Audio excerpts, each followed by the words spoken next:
But obviously, some of you already probably know, I'm based in Australia.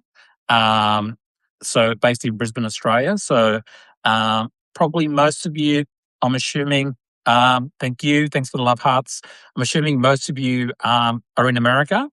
Let me just stop the notifications from coming through. Most of you are in America, I'm assuming. Yep, yep.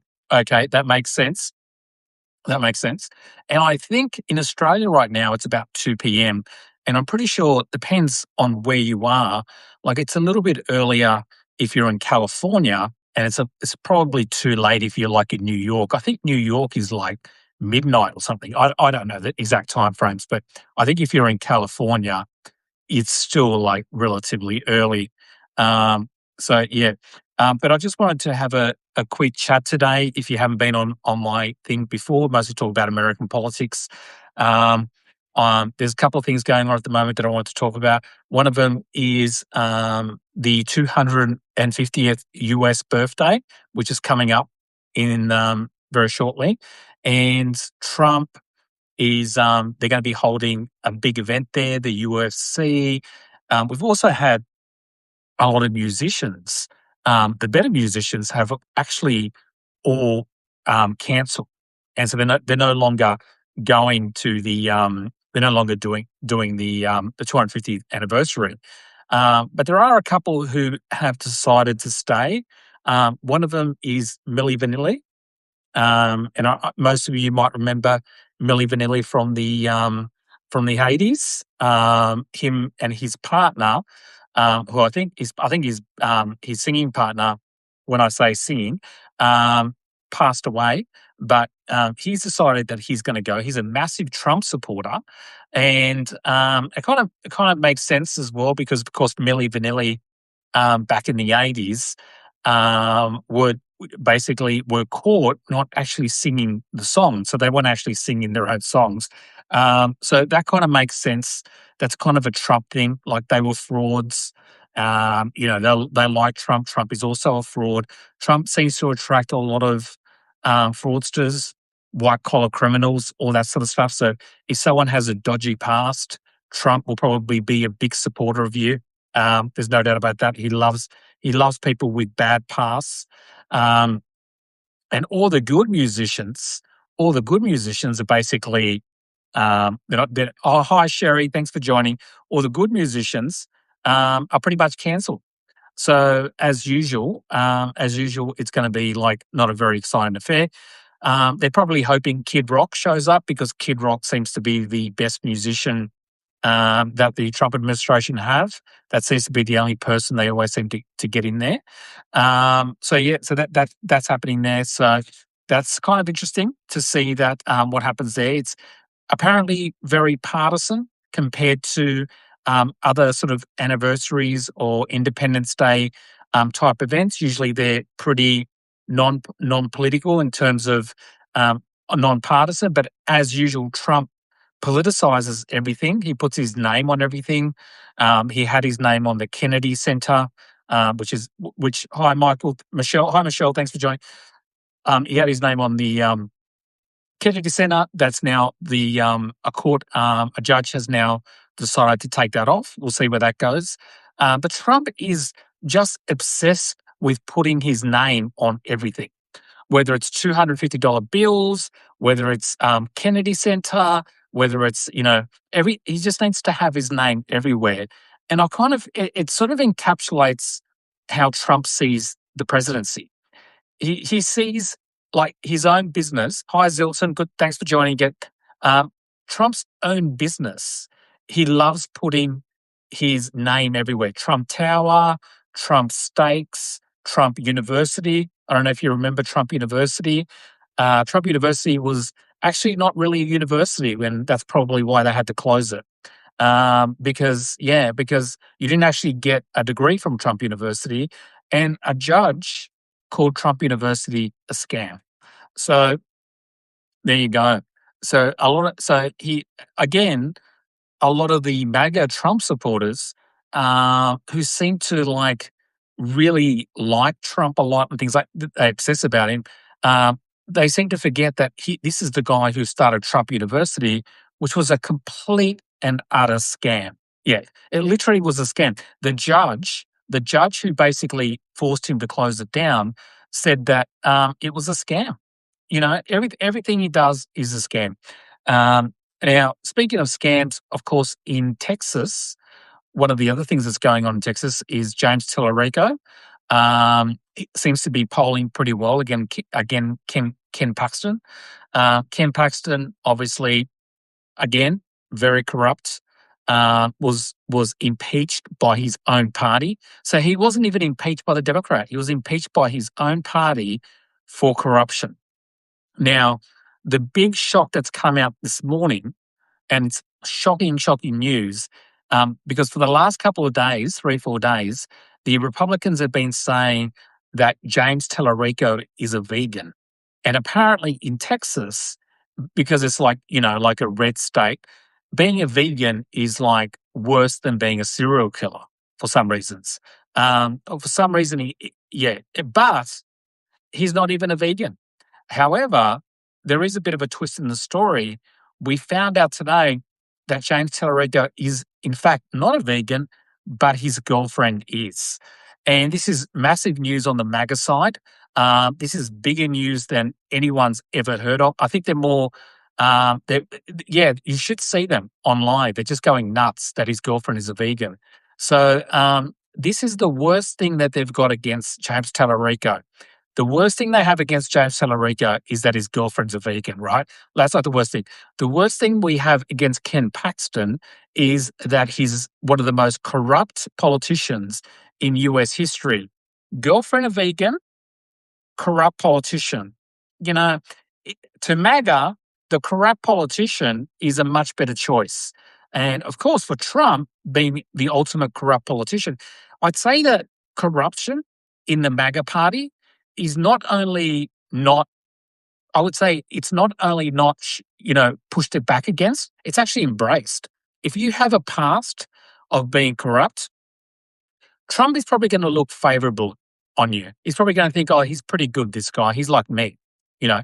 Hi, Meg, thanks for joining. So a lot of people in that world just having complete and utter meltdowns, right, over James Tallarico's girlfriend being a vegan is just hilarious. I can't believe that's the story in America.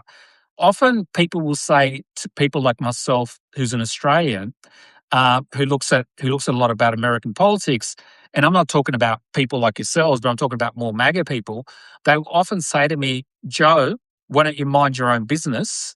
You're Australian. This has nothing to do with you. And then I see things like RFK Jr. Talking about, how 50% that if you're a circumcised man, you're twice as likely to have, you're twice as likely to be autistic. I mean, this is like Trump thinks diet soda kills cancer cells. You've got RFK Jr. Picking up snakes and stuff like that. This is, how are we supposed to look away? How are we supposed to look away at this? We are only human beings in Australia, right? And then you have a whole bunch of people losing their minds because a candidate for the Senate he's not even a vegan himself, but his girlfriend's a vegan. But even if he was a vegan, like what's I don't understand it. So we can't look away because it's just so insane, right? This is like a reality TV show that's playing up in real life. The other thing is everything the US does affects the rest of the world. Like America going after Iran, every time I go to the petrol station, well, I'm reminded it's like a circus train wreck. Exactly, Crow. It's exactly like that. Every time I go to every time someone says to me, mind your own business, you're Australian, whatever. I mean, every time I go to the petrol tank to fill up my car with gas, you call it gas, we call it fuel and petrol here. Every time I go to fill up with gas, I'm reminded of the war in Iran because our petrol prices have gone up here, the same as it's gone around all the world, and that's because of Trump. Fertilizer prices have gone up a lot for our farmers, therefore food has gone up. So a lot of things that Trump does has affected the rest of the world in a very negative way. He's also put he's also put tariffs on us, which obviously affects us as well. So, again, I would just say that, for the people out there, there's two reasons why a lot of people in my country or Europe are fascinated with American politics. One is America is the most powerful country on the planet, and what America does affects the rest of the world. Now, it would be weird if I was fixated on, like, I don't know, the smallest country on the planet, like Fiji. Let's just say Fiji. If I was fixated on Fiji, that would be weird because Fiji doesn't control the rest of the world, right? But the idea that someone from overseas wouldn't be interested in what's happening in America when it affects the whole world, it just seems crazy to me. But as M. Crow just said, it's twofold. One is a lot of things America does affects the rest of the world. But secondly, it is like a clown show. Like it's like I don't think people understand. In Australia, our politics is, I would say, bland and maybe even a bit boring compared to American politics. And the thing is, we like it like that. That's the way we like it. We don't want it to be like a reality TV show. And the Trump administration is like a reality TV show. On the one hand, it's really bad. On the other hand, you can't look away, right? You can't look away because every day is just like new crazy things. And what happens these days is that most people get their news online. And so they're not getting their news from TV or, like a mainstream media. So in Australia, we're actually probably absorbing similar news to you are. And of course, because Trump does so many crazy things that affects the rest of the world, that the news about Trump often gets pushed to the top, even on top of news that is Australian based, right? So we're kind of in the same, because of this online era that we all live in, we're kind of all absorbing the same news. You'd probably be surprised that a lot of the news that you get, we're getting here as well because we're all on social media and the algorithms are giving people the news, not the news organizations, right? So again, there's a lot of that stuff that there's just a lot of crazy stuff that's going on over there. The other thing is, I think the reason why one of the things that I noticed after the last election, was that a lot of the Trump supporters, when they do a lot of the polling, and a lot of the Trump supporters, when they poll them, they find out that they're low information voters. And what I mean by that is low information voters are people who don't absorb a lot of news, right? They don't absorb news either mainstream media or online. So they're not big on getting information from news. So a lot of those people voted for Trump. And that kind of makes sense to some degree because if you're only getting little bits of news here and there, Trump was good at getting to people who were not engaged with news, right? Whose head is firmly up. Exactly, Emperor. Exactly. Yeah. Exactly. Yeah. So, yeah, and exactly, and so, hi, Mary. Thanks for joining, Mary. And so, I think that's the hard part for the Democrats, and what the Democrats need to do is they need to learn how to get to these low information voters, who are not they're not tapped into politics, they're not tapped into Substack, they're not tapped into Twitter or mainstream media, right? They're just getting on with their lives and they're not really following politics.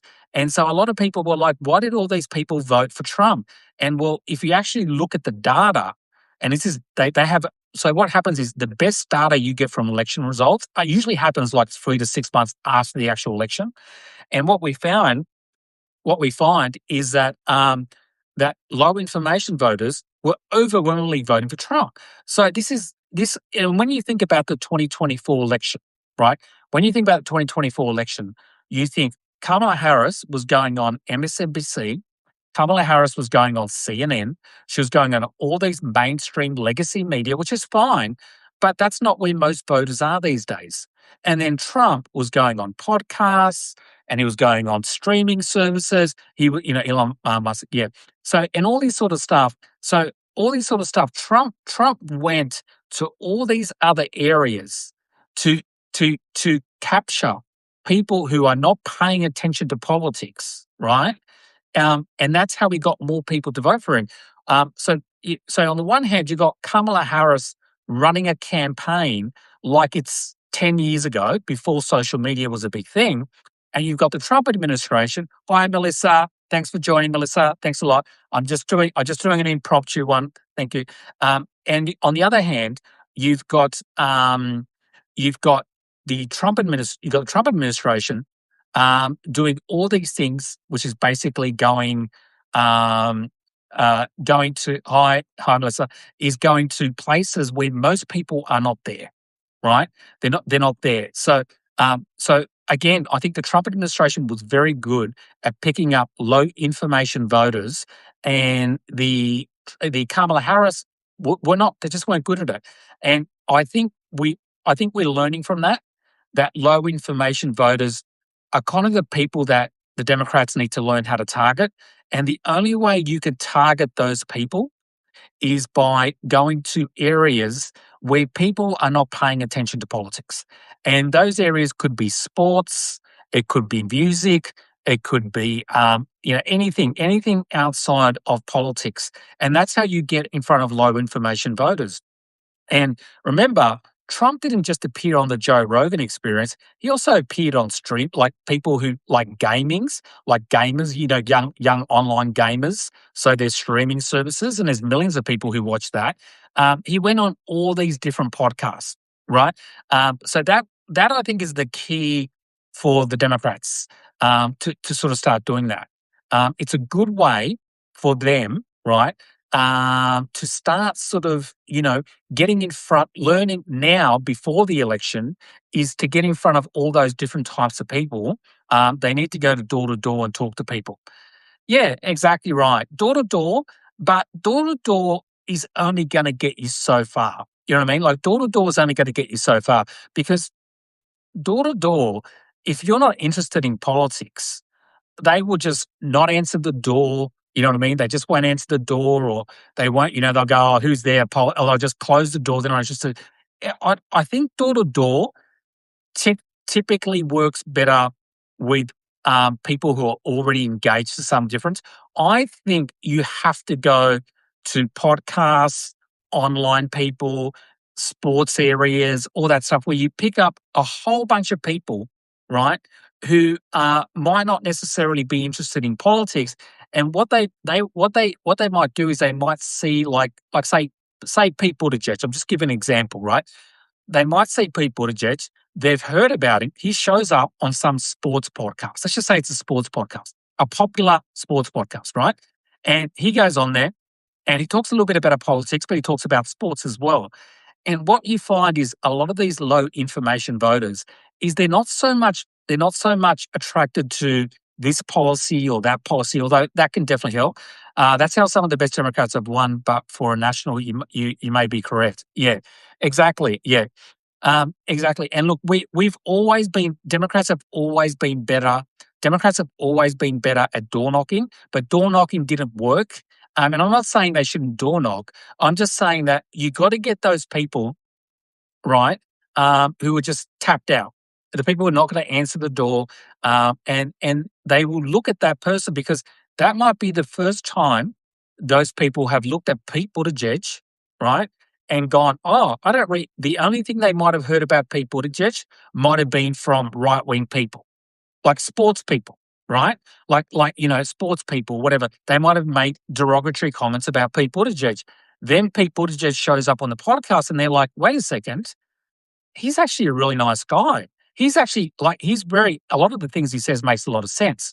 Now, if you don't go to those areas, what happens is you will get defined by the other side. The other side will define who you are, right? And so by leaving that space, by Kamala Harris leaving that space in that big area and just sticking with like MSNBC, basically preaching to the same people that like you, by not going into that other area, they basically allowed the other side to define who she is. And since they're low information voters, they're not going to go. These people are not going to go online and search Kamala Harris and listen to her interview because they're people who don't tap into that. So they'll get whatever information they get based on sports or whatever they're into and stuff like that. In Australia, our centre left Prime Minister, Anthony Albanese, that's what he did. Now he's genuinely, he does love sports, but generally centre left people are not as liked in the sports for some reason. They're not as big into the sports world. Seem to these days like more right wing people like Trump, but that's also because they also like if you look at the UFC, you think of Trump, you think of Joe Rogan. That's his world, right? He's defined that world as his world, right? And then so because left wing people don't want to, they're too afraid to go into that world because the honest truth is it will be harder for a Democrat to go into that world than it would be for a right wing person because the right wing person will be embraced, right? So it's going to be a much harder thing for a left wing person than it will be for a right wing person, right? So I definitely I understand their hesitation because it might be, you never know how it's going to go. But the fact that you show up and the fact that you put your case forward might for a lot of people that might sort of say, oh, okay, well, this guy's not what I thought he was. I've heard all these things about him. I've heard these things about her, whoever it is, and they get to put the case. I think it's a really good way for those people to get to sort of get in front of those people. And I think that's the thing with low information voters. What you find is they will be in places that are the hardest to get. And that's the biggest problem at the moment. Political parties, it used to be so easy. Like you just go on CNN or Fox News or whatever it is, and you would get in front of most people. But obviously, people don't get their news that way anymore. The news organisation, it's all more fragmented now. There will be people who get only their politics from online, right? There will be people who only get their politics from mainstream media, maybe a little bit of both. But at the end of the day, I think the Democrats need to somehow, and that's what I mean, is they also need to find the right candidate. They have to have the right candidate to do that. Not anyone can just do that, right? You have to have the right candidate. I don't know who that is. I think there's a few I like. I like Pete Buttigieg, but being gay might be an issue in some of the states. But yeah, I'm not as big a fan as Gavin Newsom for some reason. I don't know what it is about Gavin Newsom. Maybe I think he's a bit too polished or something. I don't know how he would go in a general election. And I don't know how he would go in a lot of those mid states as well. So I just don't know. But yeah, I mean, we need to get back to like if you look at James Tallarico, for example, right?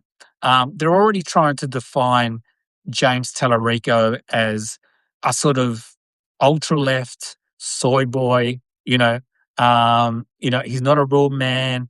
Gavin is fake and will go whichever way the wind blows. Yeah. Look, I just think for me, M. Crow, I kind of agree. I think he's too polished. It would depend on who. I mean, I would vote for if I was American. I'd still vote for him over Trump or anyone like that for sure. But I just wonder how he would do in a sort of general election. Yeah. But yeah, I think someone like Josh Shapiro might be a little bit better in terms of getting people in the middle to vote for him because there are people who want someone more left wing. But you've got to win. You've got to win the swing states, and you're not going to win the swing states with having someone who's ultra left. You kind of have to have a balance of sort of somewhere in the centre left period. Otherwise, I just don't think they'll win. And so the thing is, it's easier in America to be a populist if you're right wing than if you're left wing, because if you're right wing, and you bring in populist political stuff like populist economic policies, no one calls you a socialist or a communist, right? You're not tarnished with that. So when Trump gives a whole bunch of money to farmers, like subsidies to farmers, right? Most people don't think, oh, he's a communist. Now, if the Democrats did that, everyone would be screaming, well, he's a communist, you know? So it's harder for Democrats to be populists than it is for, I think, the right wing, because they don't get tarnished with the same labels as the left wing do. Um, so yeah, again, someone like Zoran Mandami, I don't know how he would do in a general. I know he's not born in America, so he can't vote. I mean, he can't run, but I don't know how he would do in general election. We need progressive candidates, not Republican light. Being in the centre is how they've lost elections. Yeah, I don't know if I agree with you completely, M Crow, because um, if you look at the actual polling, um, they didn't lose the election in 2024 because they thought Democrats were too moderate. They lost the election because a lot of voters blamed Joe Biden for inflation and cost of living and all that sort of stuff. So I don't think it was based on that. But I think if you look at the swing states and things like that, you will probably do worse, right? I think the most popular thing that is going to get someone to win in America is someone who doesn't have a history of being ultra left, right? However, he brings in some populist economic policies, like a big healthcare plan, right? Or a big housing plan to make it easier for people to buy homes and all that sort of stuff. So you could have it's that's why I think Joe Biden before the genocide Palestine was what kept. Yeah, I see. I don't think that's what it was, because if that's the truth, if that's actually true, then you wouldn't have voted. I mean, I just don't. I don't. I think that was true in places like Dearborn, Michigan, places like that. But if you actually look at, he won he won 7 swing states. So even if the Palestine thing affected 1 or 2 states, which is where it basically, if you look at the polling, it was all based around 1 or 2 states. It wasn't based around the 7 swing states. He still would have won.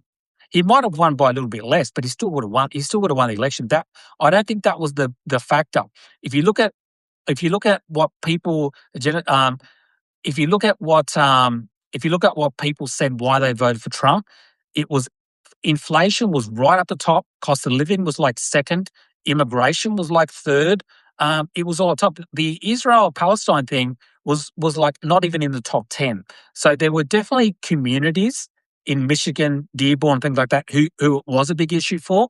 But if you look across the whole country in the 7 swing states, it definitely wasn't the biggest impact of the election.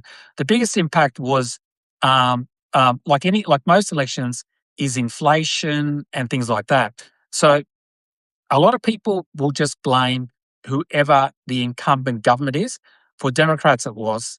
Yeah, I mean, if you look at Democrats even back in 2024, um, their views on Israel and Palestine have changed since the election. People have become more critical of Israel now than they were back at the election. I'm talking about the Democratic Party. It wasn't the number one issue back then. It's becoming more of an issue now, certainly in the last year or so.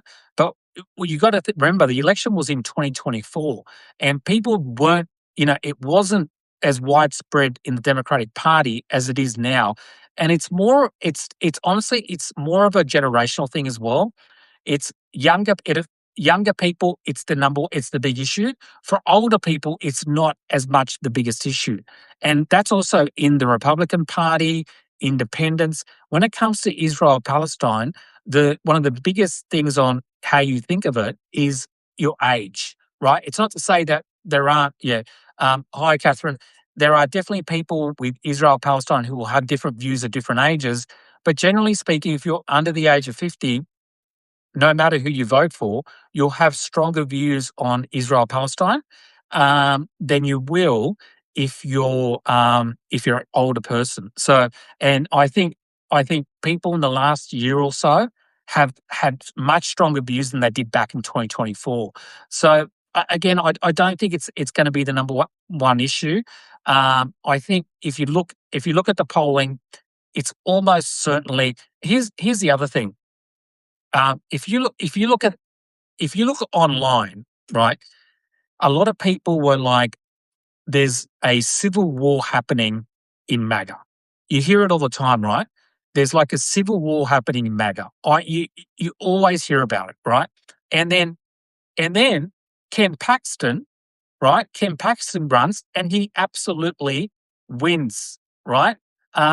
You look, Trump goes to Iran, he bombs Iran, right? He bombs Iran, and everyone's like, what's he doing? And then you look at polling for Republican voters, and he's like 95%, right? So I think there's in the online world, people can perceive reality differently to what it is in the outer world, right? In the online world, it can seem like there's a MAGA civil war. But when you look at special elections, not even Ken Paxton, all the other ones, whenever Trump he won the runoff though. They were pretty even. Yeah, exactly. But just so you know, M Crow, Trump went more against Ken Paxton after the first runoff. In the first runoff, Trump was staying out of it to some degree. He wasn't as involved. But when it came to the runoff, Trump got very, very much involved. And that's why you see such a big margin. Because Trump, in the first time, he stayed out of it for the most part. But as soon as Trump got involved, the margin went like this, right? Look at Marjorie Taylor Greene. Same thing. Whenever Trump wants someone out, they go. 90% of the time, they go. Yeah. So this is about Trump. There is no civil war in the MAGA party. There is no civil war. Trump, if you look at every single poll, right, in the Republican Party, Trump still holds about 91%, right? That is a massive, massive advantage in that poll. It is absolutely 100% the MAGA party. Trump has control of it. There is no civil war. There is an online civil war, but it's not. The online civil war is not real life. Yeah. So if you go on Twitter or YouTube, and you'll see people like Megyn Kelly, and you'll see people like Marjorie Taylor Greene, and all these people, right, with Candace Owens and Tucker Carlson, and everyone's going, oh my God, these people have massive audiences, right? They've got these big audiences and they're going after Trump. And then you start reading all these stories about, oh my God, Trump is gone. It's a civil war. And then you look at the polls, and it's like 91% of people in the party still love him. Then you have the elections. Everyone he endorses wins. And if he goes, and if it was 60-30 for Paxton, so not. No, that's not what I mean. I mean 90%. I don't mean 90%. They win by 90%. I mean 90% of the people he endorses will go on to win elections. And if Trump really, really hates someone, see, Trump has different versions of endorsing people, right? Trump will sometimes mildly endorse someone if he doesn't really care. He might say something like, oh, I like them both, but this particular person I prefer. In that case, it can still flip the other way. However, if Trump has it in for you, like he did with Thomas Massie, like he did with Marjorie Taylor Greene, like he did with John Cornyn, if he has it in for you and he goes for you hard, he always wins, and they always win by a significant margin, right? And that's and that's because it is his party. There is no civil war. There's online civil war and real life civil war. They're just not true. And for a lot of people who spend a lot of time online, like myself, I sometimes go, "What's happening?" And then you realize that Tucker Carlson is not that popular in the Republican Party, but Trump is. Candace Owens is not popular in the Republican Party, but Trump is, right? And again, Thomas Massie is not popular. You know why they're not popular? because they went against Trump. It's a cult. It's a cult of personality. It's not about Israel, Palestine, right? It's not about economics. It's not about war in Iran. It's not about any of that because it's not about the FC files because Trump said one thing before the elections and he said completely the opposite afterwards, and he still kept 91% of his voters. There is nothing he could do. When you remember years ago when Trump said I could kill someone, I can't remember the street. Is it 51st something like some street? I think it's in New York or something. I could kill someone. I could shoot someone at 51st or whatever it's called, and I wouldn't lose a vote. He actually was telling the truth. It was exaggeration, but he was telling the truth.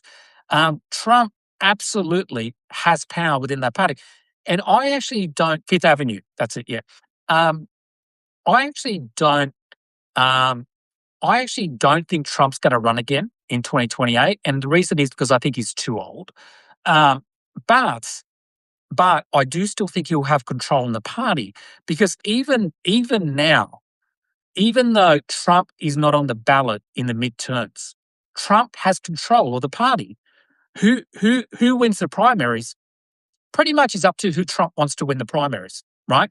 Who Trump will endorse in the midterms is who's going to going to be the people who are there. Now, that's very different to who's going to win because Trump has control of the Republican Party, but he doesn't have control of independents, swing voters, or Democrats. And to win elections, you have to win independents and swing voters. And he hasn't got them. They have moved away from him in massive numbers. So yes, he has, but don't ever. He's running on fumes and fingers crossed. Yeah, exactly. And that's the thing. Like he's not. I think Trump is vain enough to not want people to see him as president until he's 84 years of age or 86. He's vain enough to not want people to look at him when he's that age, right? So that's why I don't think Trump is going to run to the next election because he doesn't look healthy. And in 6 years' time, we can all imagine. I think Trump is self-aware enough to not want people to be looking at him when he's that old. So again, I don't think Trump's going to run again. But I still think he will be the kingmaker within the Republican Party because who he endorses to in the primaries in 2028 will probably be who wins the election. Yeah, that's right.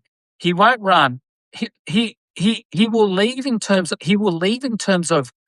politics. Like he won't be there anymore as a politician, but he doesn't need to be there as a politician because if the people in MAGA are still like we love Trump, and Trump says I'm going to endorse JD Vance, then JD Vance is almost certainly going to win the primary. And if he wins the primary and then wins the election, he then owes that to Trump. He then owes Trump the winning election. So he could de facto be the president of the United States because what could happen is if JD Vance becomes president in 2028, and then I know, I'm not saying he will though. Hi, Levy. I could see you again. I'm not saying he will, but if he did, he did things that Trump didn't want him to do, he could go after Trump. He could go after JD Vance, and then he might lose the midterms or special elections. So Trump is still going to have a lot of power within the party because it doesn't matter whether it's So again, it's a strange. The midterms thing has been quite an eye-opening thing because you realize that even though Trump is not. He's not on the ballot this year. He's absolutely on the ballot this year because he's deciding who gets the primaries and who doesn't. So yeah, it's a bit of a. It's not a great thing, but it's a good thing. But it does this does not impact the midterms in terms because I think Ken Paxton is easier to beat than John Cornyn because Ken Paxton is corrupt. He has he's even his own party wanted to impeach him. And the worst thing they can say about James Tallarico is that his girlfriend's a vegan. So I don't know. I don't think that's going to play out very well. Um, I don't know if you guys know this, but a couple of years ago, I think it might have even been last year, James Tillerico appeared on the Joe Rogan Experience, and Joe really liked him. Really, really liked Tallarico. One of the reasons I think they met each other is because um, Joe Rogan lives in Austin, Texas, and that's also where Tallarico's from. So they probably saw each other in the area, and he invited him onto the podcast, and you could tell Joe Rogan really liked him. So, so he does have. I'm not saying he's endorsing him or anything like that, but the fact that he went on there and he had a really good conversation with someone who, as I said, Joe Rogan lives in Texas now. He's well known in Texas. He lives in Austin. So the fact that he has been on a podcast. No, I didn't know that. He just said, yeah, you and Levy, go and watch it. You can even just watch. You can even watch like 10-minute clips and stuff. Um, at one stage, Joe Rogan says, "We need more honest politicians like you running for president." Now, it wasn't an endorsement, but the whole conversation was a very nice conversation. And I think part of the reason is because Joe Rogan used to be like an atheist. And in recent years, he's kind of implied that he's thinking about like joining the church, like the Christian church. Um, so I think that's part of the reason why he liked Tallarico as well. One, they both live in Austin. Two, Tallarico is very religious, but he's like a left wing religious person. And I think Joe Rogan likes the idea of having someone like Tallarico who's progressive, but he's also religious, because that's usually the other way around. It's usually more right wing people who are openly, I don't know, more religious like that. Anyway, or at least they get more credit for it. You know what I mean? So yeah, it's an interesting podcast to watch with Tallarico and him. And I've noticed that recently, a lot of people, Tallarico follows the actual Bible. Exactly. Yeah, exactly. Yeah, he does. He actually follows the Bible. Trump has no idea about the Bible.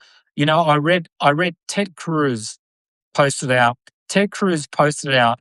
This was hilarious on Twitter that James Tallarico is a fake Christian.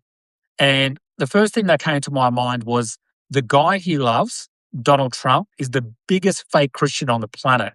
Um, I will never ever forget in 2016 when Trump started pretending, because he was about to run for the election, because he was in the Republican Party, he started pretending that he was a born again Christian, right? And he was, and so he was asked by a couple of reporters. He was asked by a couple of reporters who obviously didn't believe him, because you could tell they didn't really believe him, but they were trying to be respectful. And they said, "Oh, so you're a big fan of, the Bible?" And he goes, "Oh yeah." Trump goes, "I love the Bible. It's my favorite book. It's my favorite book." And they go, "Oh," and they try to trick him a bit. And they go, "So which is your favorite? Can you give us a verse? Can you give us a verse from the Bible?" "Oh, not really. It's private. It's something that I don't like talking about publicly. It's a private thing, but I have a couple of favorite verses from the Bible, right?" And you could just tell he's full of shit. And then they sort of say to him, "Oh, so are you an Old Testament guy or a New Testament guy?" And he looks up in the sky and he goes, "Both. I think they're both amazing. They're both amazing books. They're both as good as each other." This guy has never read anything from the Bible, right? And the fact that people in his party are calling James Tallarico a fake Christian is hilarious. He still has no answer to you. Yeah, exactly. Yeah. Recalling the obvious ignorance. Yeah. They have no idea. How can you call James Tallarico a fake Christian when you're supporting Trump? It's just hilarious. I just think it's hilarious. Yeah. Um, yeah. So anyway, I think it was good. I would like to see now. I still think that Tallarico.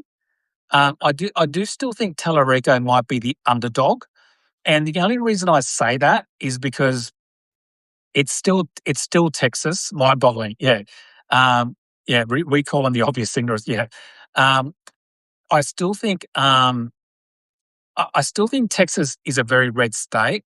And so I actually do think that Tallarico, I'm not saying he won't win, but I still think he's the underdog, because what we're seeing at the moment is we're seeing a lot of people, they haven't fully gone after Tallarico yet. And there is going to be a massive, you start to see it now, but you start to see a massive, massive, massive campaign against Tellurico, from Donald Trump to the media to just about everyone possible, and they're all going after Tellurico. And I do think eventually that will dwindle his numbers down a bit, right? Because they are going to go hard at him, right? And so I don't know, I'm not saying he will lose, but I do think he's the underdog because it is Texas, and he has to win. For him to win, in terms of when you look at the numbers, he has to bring over certain types. He has to bring over some Republican voters. He can't just win with Democrats and independents. If you look at the actual numbers, he would have to bring over.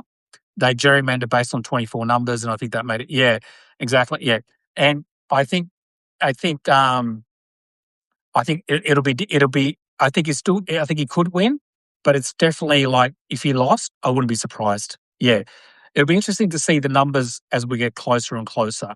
But they're already doing the. He said there's six sexes.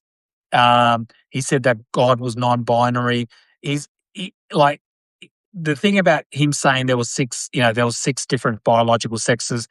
Like that stuff isn't going to play out. Now he said since then that he doesn't believe that anymore. But they, the culture wars doesn't generally work on a lot of people, but it does work on the more sort of conservative side.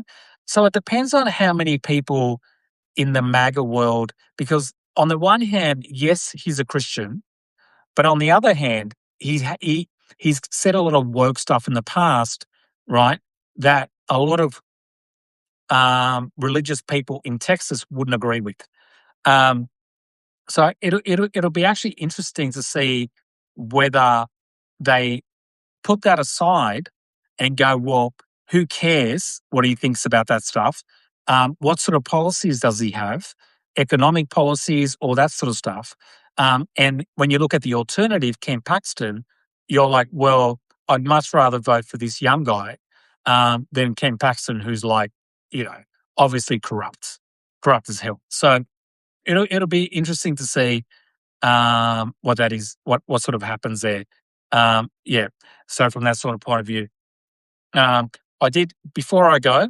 I did want to talk about a few other things. I noticed Jill Biden is releasing a book at the moment, and that particular book that she's releasing at the moment is about. I saw her being interviewed, and she was talking about how she thought Jill Biden she thought Joe Biden was having a stroke. Yeah, so she was interviewed. She thought Joe Biden was having a stroke during the debate, right? Um, and that she was very worried about him. Now, the thing about that is that after the debate, Jill Biden said, that was your best performance. I've never seen you do so well. You were incredible. Now I get it. That's his wife, right? That's what you do. You support your husband, your wife, or whatever.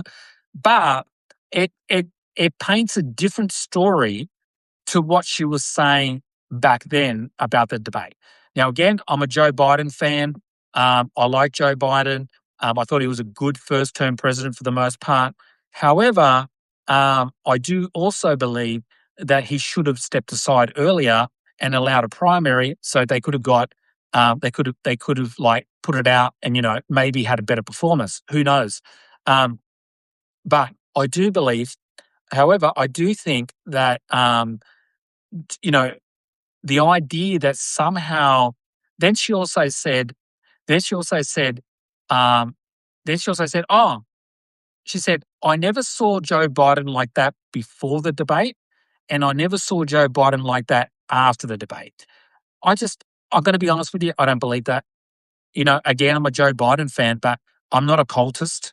You know what I mean? Like, I have eyes, I have ears, right?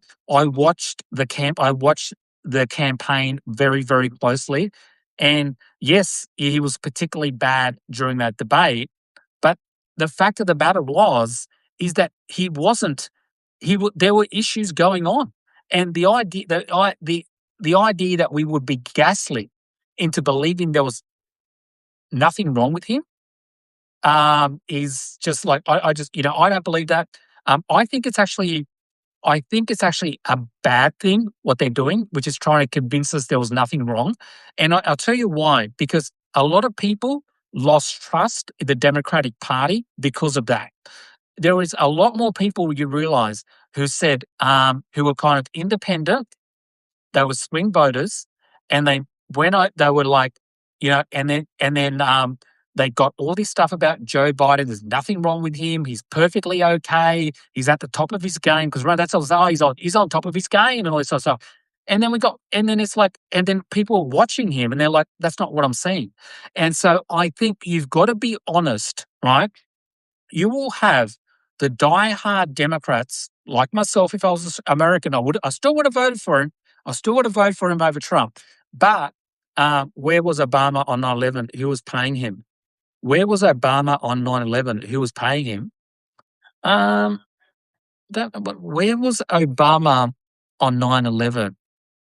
Who was paying him? Okay, not sure what that means, Ronald Nixon. Are you saying Obama? Are you saying Obama had something to do with 9/11? Is that what you're saying? Or am I not understanding what you're saying there?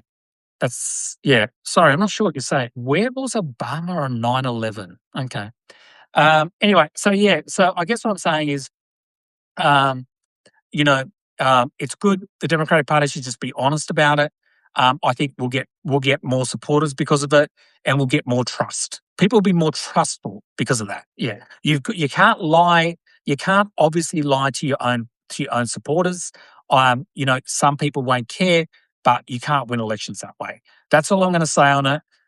Because as I said, I criticise Trump 99% of the time, but I don't think I would be fair if I pretend like nothing was going on with Joe Biden in 2024. I think, conspiracy bullshit is what Nixon is saying with a splash of racism. Ronald. I see. Conspiracy. Oh, yes, of course. Ronald thinks it's Barack Hussein Obama, don't you, Ronald? And Ronald, are you still upset about Obama wearing a tan suit? Have you moved on from Barack Obama wearing a tan suit? That's all. That's all I want to ask. Is it still an issue for you? Is it something you think about daily? Is it something you about hourly? Is it something that you still think about? What was it about the tan suit that you didn't like? Do you think the tan suit had anything to do with 9/11? Yeah. And of course, Ronald, was he born in Kenya? Of course. Biggest scandal ever. Yes, massive scandal. There was never a bigger scandal than Barack Obama wearing a tan suit. And the biggest scandal for me, was how good he looked in that tan suit. For me, I was actually offended at how he looked in that suit because I was jealous. I was jealous at how good Barack Obama looked in that suit. And I think Ronald was jealous about how good Barack Obama looked in that suit. And a lot of the hate for Barack Obama was because of how good he looked. Am I right, Ronald? Am I right, Ronald Nixon? Ronald W. Nixon. Like, is the W for yeah, interesting. Nixon. So big Nixon fan. Not surprised. Big Ronald McDonald fan. You love McDonald's. Trump loves McDonald's. Makes sense. You're both Ronald McDonald fans. I love that. Bush. Yeah. So let's break this down. Ronald for Ronald McDonald because Trump loves McDonald's, of course. W, George W. Bush. And Nixon, of course, because he's corrupt. So McDonald's George W. Bush, war criminal, and fraudster. You have an amazing name, a great name. And then underneath it, just when you couldn't get any better, where was Obama on 9/11? Where was he? Where was he? Nobody. Where was he? That's a great question. That is a great question. Where was he? And until we find that out, we're never going to know what happened. Because the only question is, where was Barack Obama? That's the only thing we need to know. And you know what? I don't think anyone ever asked. You're right. I don't think anyone ever asked where he was. But you know, the thing is, I don't think anyone ever asked where Donald Trump was either.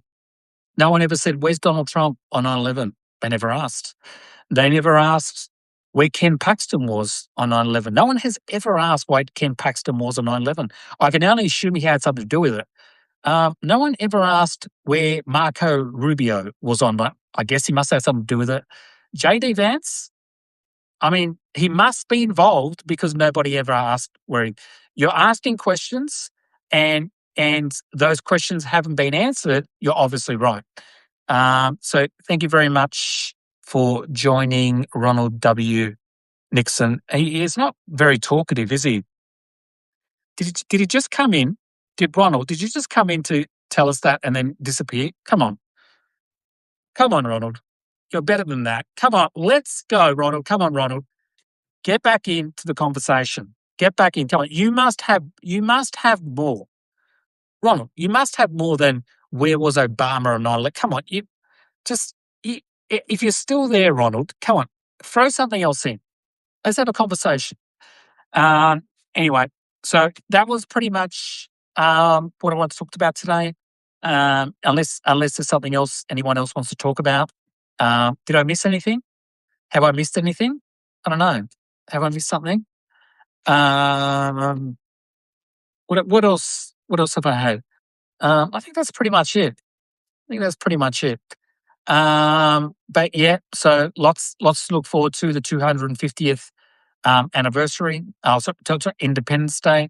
The USA is turning 250, which is fantastic. Looking forward to the Milli Vanilli. Covered it beautifully. Thank you, Levy. I appreciate that.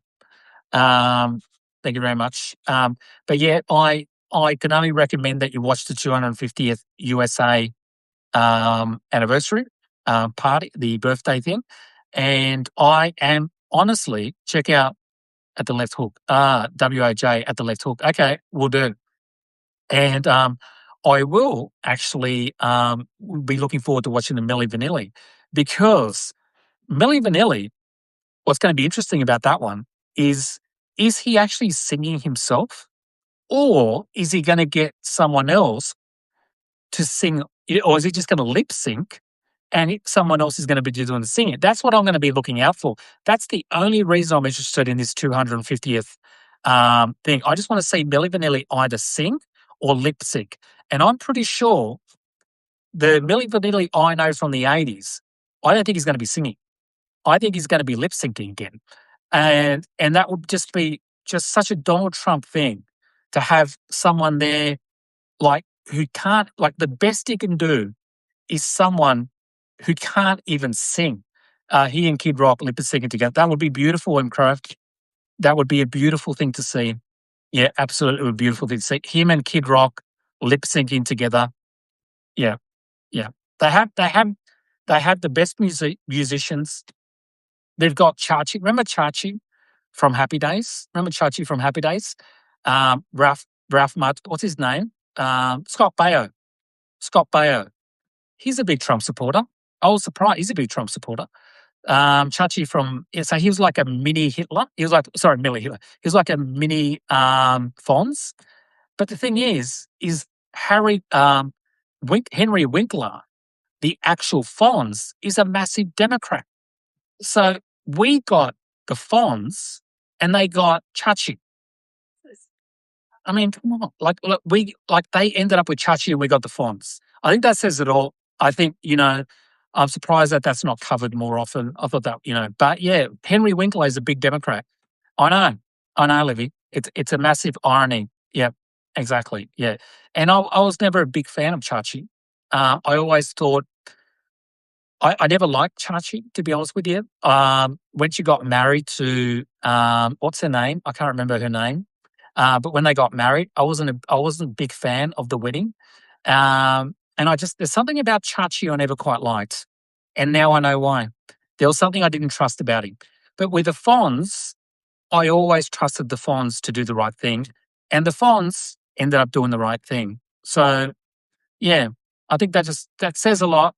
I think if you want to understand American politics in 2026, you have to go and watch Happy Days. That's the only way you can understand what's happening in 2026 in American politics. Happy Days will tell you the whole story. Yeah. So thank you so much for coming and appreciate it. And we'll talk again soon. See you guys.